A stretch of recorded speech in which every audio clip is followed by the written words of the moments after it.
And reactions to Carter's death are pouring in from around the world. President Joe Biden made his remarks earlier this evening, calling Carter a model for all Americans. ABC shares more of the tributes to the late president. Tributes to former President Jimmy Carter began pouring in almost immediately after the news of his passing. President Biden, in his address to the nation this evening, said to know the 39th president was to know that in his core, he never stopped being a Sunday school teacher in Plains, Georgia. What I find extraordinary about Jimmy Carter, though, is that millions of people all around the world, all over the world, feel they lost a friend as well, even though they never met him.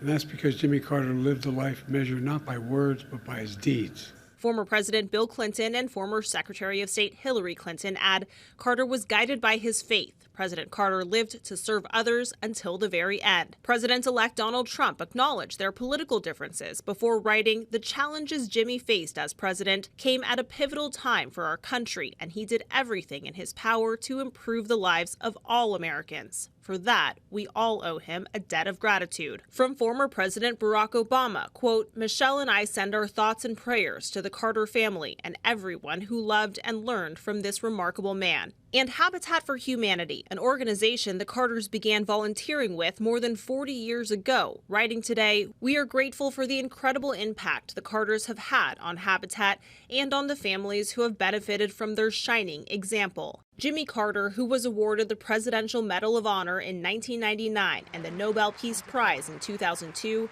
talked about how he hoped to be remembered. I'd say maybe peace and human rights. I kept the country at peace for 4 years and promoted peace for other people like Egypt and Israel and opened up new avenues of commerce and trade between us and China and that sort of things. And we've been champions of human rights. So I think those two things are the ones that I hope to be remembered. He will lie in repose at Georgia's state capitol and then at the U.S. Capitol, followed by a service at Washington's National Cathedral. His final resting place will be in the backyard of his home in Plains, Georgia, next to his wife, Rosalind. They were married 77 years when she passed.